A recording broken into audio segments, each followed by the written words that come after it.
muy buenos días, tardes o noche, dependiendo desde donde nos escuchen. Bienvenidos a un nuevo capítulo de Lo que nunca nos contaron. Mi nombre es Cristian Falla, saludándolos desde Bogotá, Colombia. Y yo soy Jimena Rodríguez, también saludándolos desde Bogotá, Colombia. Esta vez ya no estoy en Madrid, vine a visitar y en esta visita tenemos un capítulo espectacular para ustedes.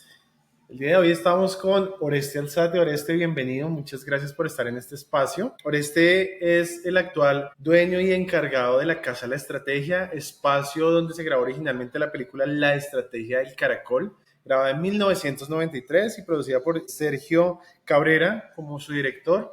Bienvenido a nuestro programa. Muchas gracias por la invitación a este maravilloso programa y bienvenidos aquí a la Casa de la Estrategia.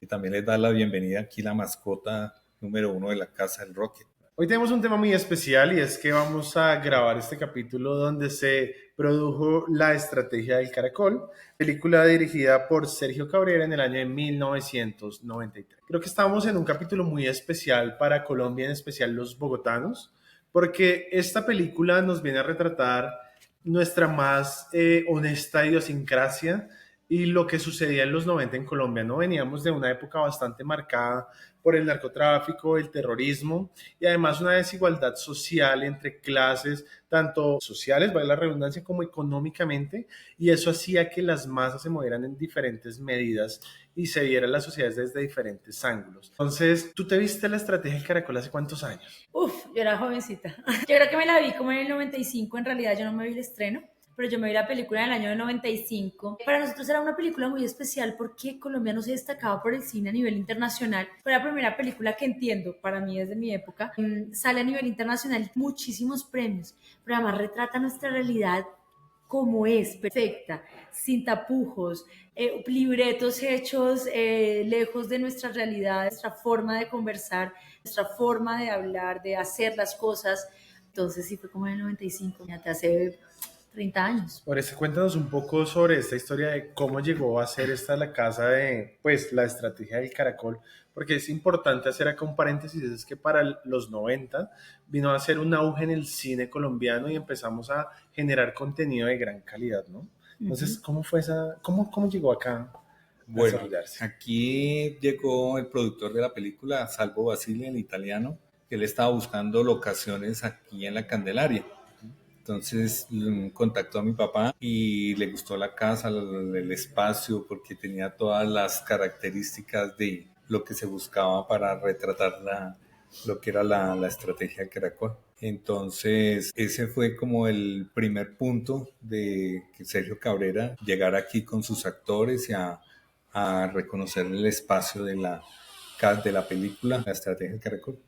Muy bien. A mí me parece interesante también conocer un poquito sobre esa historia de cómo llega la familia Alzate a este lugar, porque llega la estrategia del Caracol y retrata la realidad que tiene Colombia, pero cómo llegan ustedes a ser parte de esta película y cómo hacen para estar en la casa y qué ha pasado con esta casa, porque además tiene mucha historia. Nosotros, esta casa, pues siempre nacimos, crecimos en esta casa. La casa fue un hotel en los años 50, pero por el deterioro que se fue ocasionando en el centro de Bogotá, mucha gente se fue yendo a vivir hacia el norte. Esta casa y esta manzana se mantuvo mucho, pero cuando llegó la producción de la película La Estrategia de Caracol ya era un inquilinato. Entonces tenía muchas características de lo que buscaban nosotros.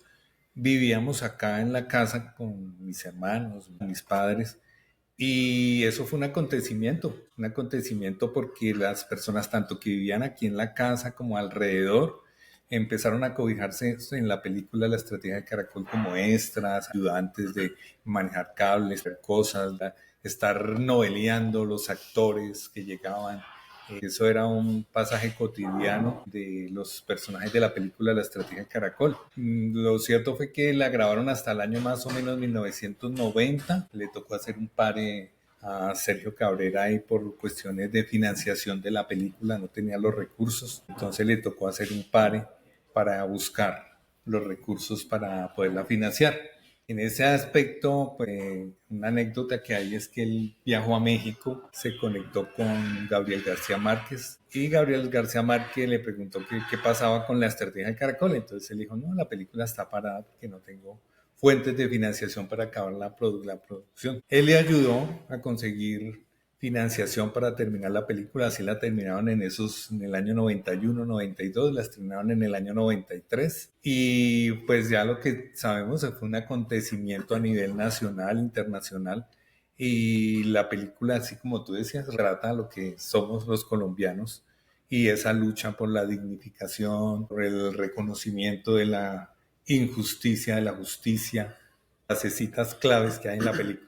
Hay un aspecto muy importante, estamos hablando tanto de patrimonio, ¿cierto? Como la memoria.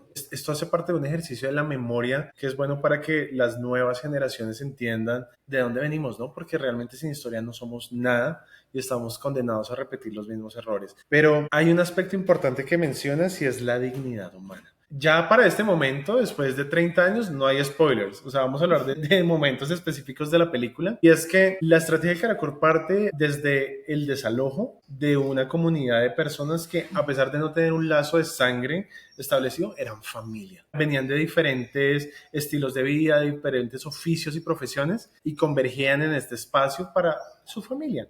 Y el espacio se había convertido como en su hogar. ¿Sabes? Entonces, a partir de eso me parece muy importante cómo los empiezan a desalojar por los intereses de unos cuantos, ¿verdad? Y aquí empieza la astucia y la magia de ser colombianos.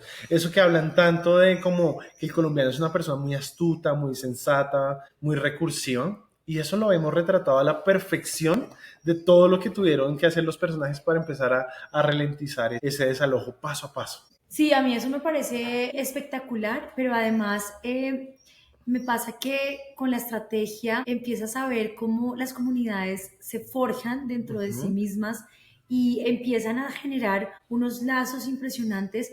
Además, en esa época eran personas que nacían, como lo hicieron, como le pasó a Oreste y a sus hermanos, nacían en una casa y sus padres duraban toda la vida dentro de la casa y la heredaban. Es común dentro de las casas en Bogotá, principalmente porque en los campos la violencia ha manejado diferentes realidades, pero en Bogotá pasaba mucho esto y esa comunidad que se gestaba, porque además era donde vivían las personas trabajadoras, porque nosotros los bogotanos somos personas muy trabajadoras, somos personas que trabajamos en diferentes oficios y bueno, esa muestra de ese proceso de estar dentro de esas comunidades y ese proceso también que hemos venido viviendo y que se ha venido gestando de cómo desde ahí nacemos y nos hemos vuelto una sociedad diferente, hemos crecido, nos hemos transformado.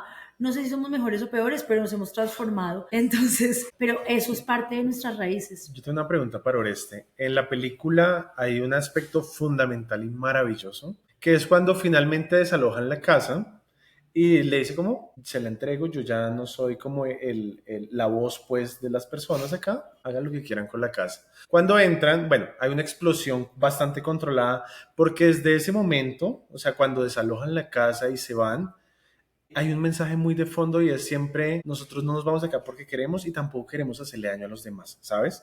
O sea, se organizaron para hacer los trasteos de manera legal, hicieron una explosión bastante controlada, detallada y medida para no afectar a la demás comunidad, pero hay una figura retórica importantísima y es que ellos dijeron que se demoraban un poquito más porque iban a pintar la casa, que está el resultado, la casa pintada. ¿Cómo es que llega este mural acá? Bueno, la propuesta de la parte final de la película fue una construcción que se hizo en realidad aquí en la parte del barrio Belén, Santa Bárbara, y se construyó una casa con ese mural, con esa parte que cuando se cae la fachada queda ese letrero. La anécdota también es una anécdota muy interesante y es que se contrató un maestro para construir la casa y él decía, bueno, ¿qué les pasa? ¿Porque están construyendo una casa aquí o qué quedará?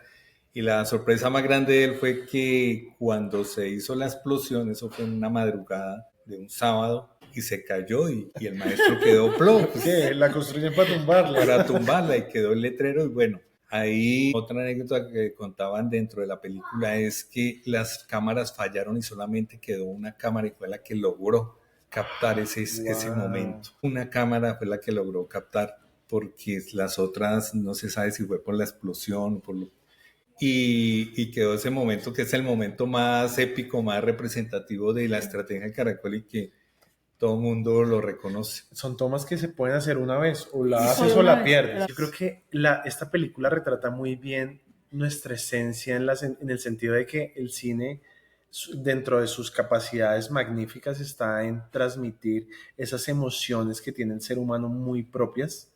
Y acá podemos ver a través del diálogo, del compartir, del trabajo en equipo, cómo lograron llegar a un bien común y a una idea tan bien desarrollada. Yo tengo una pregunta para ustedes y es, ¿qué es la estrategia del caracol como tal? Yo tenía dos teorías. Vi la película por primera vez, pensaba mucho en que la estrategia caracol era pues como el animal, lo menciona, el caracol es un animal lento, ¿verdad? Entonces todo lo que hizo la película a lo largo fue demorar los trámites para que el desalojo fuera lo más tarde posible. Pero después de las siguientes veces que la vi, pensaba el caracol. El arte del inicio y al final de la película muestra un caracol con su casita.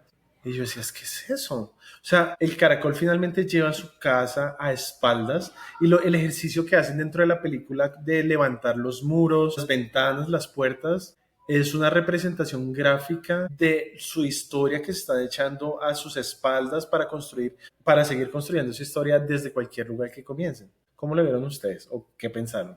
Sí, el caracol tiene una simbología muy grande y es la concha, ¿no? Y cuando tiene un momento de presión, se mete adentro y se guarda.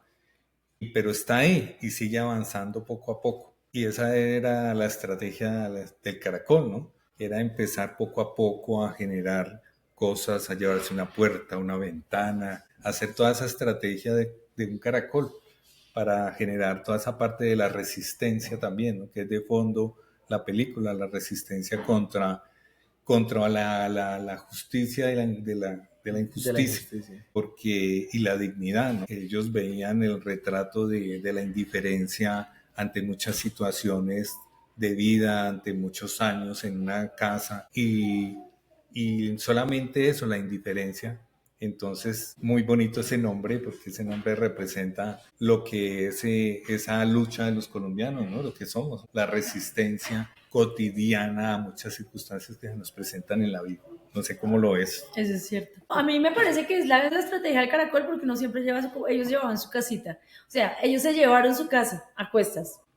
Para mí es la estrategia de llevarte tu casa a cuestas y dejar nada, una fachada que no es nada, es solo la imagen, ¿no? Y se llevan todo lo demás dentro y se llevan a cuestas su casa. Para mí, ese definitivamente es el significado de la estrategia del caracol. Yo creo acá una cosa y es que Bogotá, especialmente como capital, es un lugar de amor y refugio. Muchas personas llegan de diferentes ciudades, de diferentes países inclusive, y forman acá su hogar. Y entonces somos una familia de diferentes colores, tradiciones, culturas, y eso se veía muy retratado, a pesar de que era solo una casa, como una gran vecindad, por así decirlo. Cada rinconcito, cada puerta era un mundo totalmente diferente. Y vuelvo a lo que les decía al comienzo de que los 90 fueron una época muy marcada por las diferencias sociales, porque la posesión más valiosa para una familia era su par de almohadas. ¿Sabes? Entonces vemos cómo ha evolucionado el poder adquisitivo, cómo ha evolucionado las necesidades y el orden de prioridades que tienen las familias colombianas. Y es un ejercicio muy interesante porque a la larga este tipo de cosas nos recuerdan como la importancia del agradecer, lo que hablábamos en muchos capítulos anteriores de disfrutar, vivir el momento, construir a partir de lo que tenemos. Y eso me gustó mucho. ¿Qué se les vino a usted a la cabeza? A ver, esta historia fue muy importante. Sirvió para retumbar y hacer eco de 30 años hacia acá, lo sucedió en la vida real. Años después de que la película se produjo y salió, acá la familia Oreste tuvo que vivir una historia similar. ¿Cómo fue eso? Sí, aquí después de la película en el año 97 hubo una invasión de una monja y un cura falso. Y eso se dio porque unos inquilinos se atrincheraron en uno de los pisos de la casa porque mi papá lastimosamente hizo una mala negociación y confió en el mejor amigo. Después el mejor amigo le dijo, no, yo no le voy a devolver la confianza que usted me ha dado con respecto a la casa. Y se dividió la casa en el primer piso con él y el segundo con mi papá. Y nosotros nos fuimos porque ese señor pues se conectó con estos estafadores, porque eran estafadores la monja y el cura. Y nos sacaron 7 años de aquí de la casa, duramos exiliados. En esos 7 años murieron mis padres Fue una etapa muy difícil para nosotros porque fue recorrer también, porque nos fuimos sin nada, nos quitaron todo de la casa. Gracias a Dios mi papá había hecho firmarle unas letras a este señor y con eso volvimos a embargar la casa y 7 años después se pudo recuperar la casa gracias a una buena juez que Dios nos puso en el camino. Y ella nos dijo, hagan todo lo de ley porque aquí hay mucha marrulla con los abogados. Ellos buscan los medios para dilatar, para que los años vayan pasando y esta gente es experta en esos temas de propiedades. Eso se hizo, se buscó la oferta institucional porque el famoso cura había llenado de adultos mayores la casa, tenía muchas donaciones que le habían dado a este señor acá. Y el día del lanzamiento fue igualito a la película, igualito, el escribiente en la juez, En la puerta con la policía. con la policía, llegó la juez con nosotros, pero la juez de pantalones ese día le dijo al famoso cura, venimos por la restitución del inmueble, y él dijo, no señora, ¿yo dónde voy a meter todos estos adultos mayores? Entonces dijo, mira, ahí está la oferta institucional, los que quieran el carro y las personas de integración social están dispuestas para que ustedes vayan y hagan uso de la oferta institucional. Pero entonces la juez le dijo al policía, por favor, proceda con la diligencia. Entonces, en esa época, pues ya había aparaticos donde miran antecedentes. Entonces, el policía dijo, bueno, los que tengan antecedentes, bajaron 2 tanquetas, entraron más policías, se van para el camión. Y ahí sí fue remedio porque más de uno se fue para la oferta institucional, otros cogieron sus morrales, se fueron y prácticamente el famoso cura quedó con 2, 3 personas ahí. Después ya el cuento de él era que no tenía para pagar el trasteo porque tenía esto repleto de donaciones. Nos tocó conseguir camiones por las cruces y corra para que no aplazaran la diligencia. Ese día se fueron 4 camiones repletos de trasteos de donaciones que tenía el señor, mercados, enseres, colchones, camarotes, sí. Y a las 4:30 de la tarde la juez nos entregó las llaves de la casa. Eso fue la bendición de Dios. Entramos, eso sí, la casa estaba totalmente destruida por dentro, la parte de atrás. Hagamos una cosa, Oreste. Es que esto está muy bueno y no me lo puedo perder. Como ustedes saben, nosotros sacamos un capítulo cada 8 días.